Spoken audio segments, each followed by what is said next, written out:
तो गाइज अपने daily life में हमें इस तरह के सेंटेंस अक्सर बोलने की जरूरत पड़ती है जिसमें हम कहते हैं समझ में नहीं आ रहा कि हम क्या करें, समझ में नहीं आ रहा कि हम कहाँ जाएं, समझ में नहीं आ रहा कि हम किससे बात करें, किसे बताएं। तो इस तरह के सेंटेंस को बोलने के लिए सबसे पहले तो इसके लिए एक फिक्स स्ट्रक्चर है जो है आई एम कन्फ्यूज, ये बिल्कुल फिक्स है। उसके बाद WH वर्ड का यूज़ करेंगे, उसके बाद आई शुड, उसके बाद वर्ड की फर्स्ट फॉर्म का यूज़ करते हुए सेंटेंस को बोलेंगे। इसे और अच्छी तरह से समझने के लिए बढ़ते हैं इसके कुछ एग्जाम्पल सेंटेंस की ओर। पहला सेंटेंस है समझ में नहीं आ रहा क्या करूं, या फिर यूं कहें समझ में नहीं आ रहा कि क्या करूं। इसके लिए हम कहेंगे I am confuse what I should do. समझ में नहीं आ रहा इसे कैसे करूं, इसके लिए कहेंगे I am confuse how I should do this. Next हमारा सेंटेंस है समझ में नहीं आ रहा इसे कब करूं, आई am confuse when I should do this. समझ में नहीं आ रहा ये बात किसे बताऊं, आई am confuse whom should I tell this। समझ में नहीं आ रहा किससे कहूं, इस सेंटेंस के लिए कहेंगे I am confuse whom I should say this। समझ में नहीं आ रहा कहां जाऊं, I am confuse where I should go। बढ़ते हैं अगले सेंटेंस की ओर। समझ में नहीं आ रहा या समझ में नहीं आ रहा है कि अब किसके घर जाऊं, कहेंगे I am confuse at whose home I should go now. समझ में नहीं आ रहा कि तुम्हें कहां ले जाऊं, I am confuse where I should take you. Video अच्छा लगता हो तो लाइक शेयर सब्सक्राइब और कमेंट जरूर करें। समझ में नहीं आ रहा उसके पास कैसे जाऊं, I am confuse how I should go to him. किसी की कसम खाकर कहो कि इसके लिए हम लोग स्वेयर ऑन समवन का यूज करेंगे और इसे और अच्छी तरह से समझने के लिए बढ़ते हैं इसके रूल की ओर। तो सबसे पहले स्वेयर ऑन, उसके बाद जरूरत के अनुसार आप me, you, him, her, them, us, your father, your mother, your sister, your friend, जरूरत के अनुसार आप यूज करेंगे। उसके बाद डैट का यूज करेंगे, उसके बाद सेंटेंस को बोलेंगे यानी अपनी बात को बोलेंगे। बढ़ते हैं पहले सेंटेंस की ओर ताकि इसे और अच्छी तरह से समझा जा सके। पहला सेंटेंस है मेरी कसम खाकर कहो, इसके लिए कहेंगे स्वेयर ऑन मी। उसकी कसम खाकर कहो स्वेयर ऑन हिम और हर। अपनी मम्मी की कसम खाकर कहो स्वेयर ऑन योर मदर। अपने पापा की कसम खाकर कहो स्वेयर ऑन योर फादर। मैं अपने छोटे छोटे बच्चों की कसम खाकर कहता हूँ I swear on my small kids. उसने अपनी मरी हुई माँ की कसम खाकर कहा, इसके लिए कहेंगे he swear on her dead mother. वह कसम खाकर कह रहा है, इसके लिए कहेंगे ही इज स्वेयरिंग ऑन। वह किसी लड़की की कसम खाकर कह रहा था, इसके लिए कहेंगे he was swearing on a girl. Next हमारा सेंटेंस है अपनी मम्मी की कसम खाकर कहो कि तुमने मेरा पैसा नहीं चुराया, swear on your mother that you did not stole my money.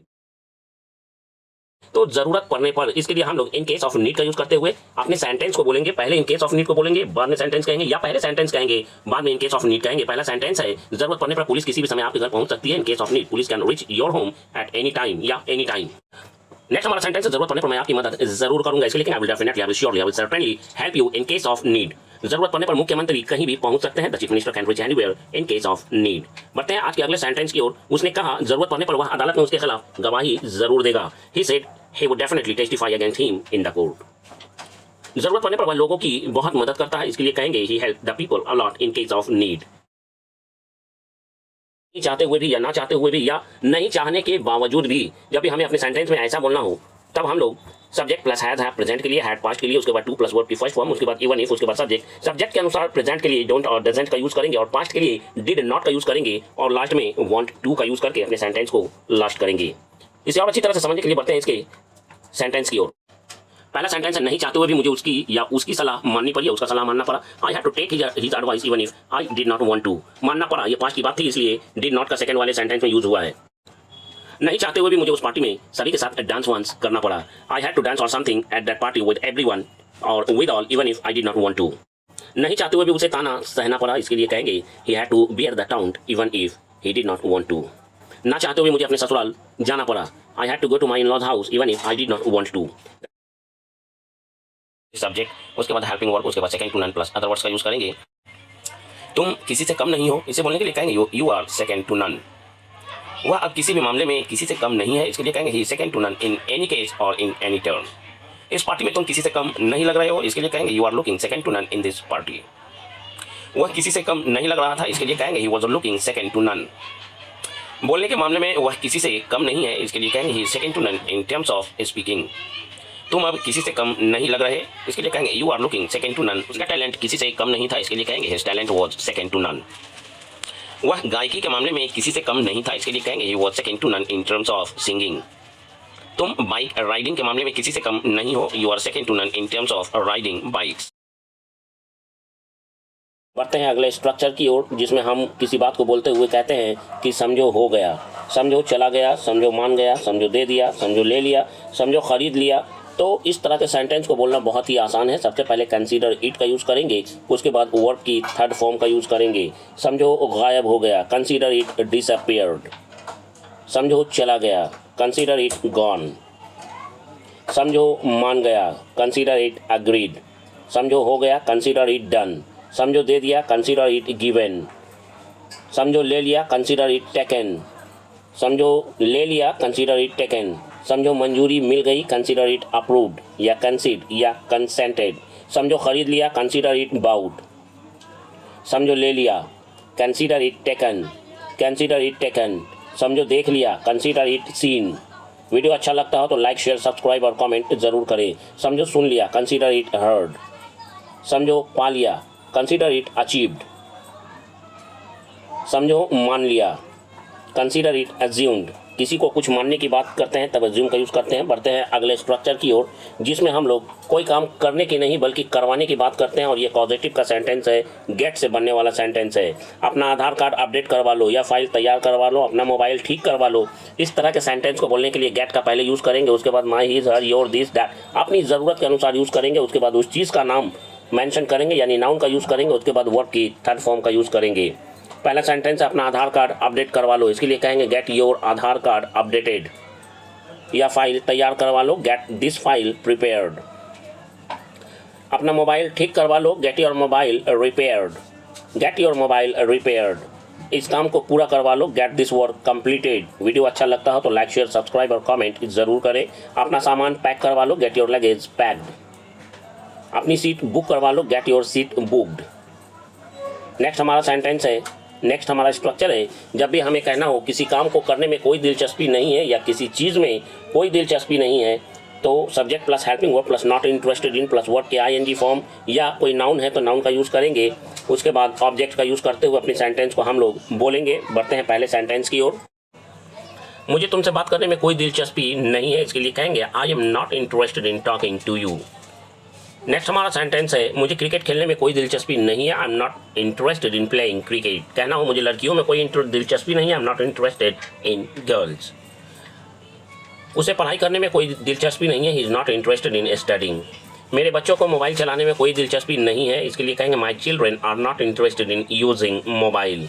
Video अच्छा लगता हो तो लाइक शेयर सब्सक्राइब और कमेंट जरूर करें। मुझे क्रिकेट खेलने में दिलचस्पी है, I am interested in playing cricket. कहना हो मुझे क्रिकेट में कोई दिलचस्पी नहीं है तो कहेंगे I am not interested in cricket. उसे टीवी पर मैच देखने में दिलचस्पी है, he is interested in watching match on TV. बढ़ते हैं आज के अगले स्ट्रक्चर की ओर, जिसमें हम बात करना यानी बोलना सीखेंगे किसी चीज़ के होने की उम्मीद है या संभावना है।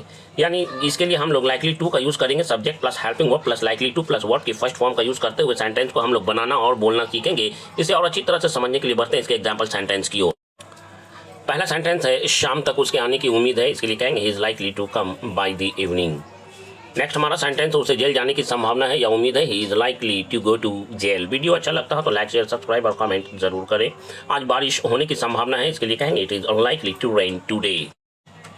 ट्रेन समय पर आने की संभावना है, इसके लिए कहेंगे the train is likely to arrive on time. Next हमारा सेंटेंस है, प्रधानमंत्री को जनसभा को संबोधित करने के लिए समय पर आने की संभावना थी या उम्मीद थी।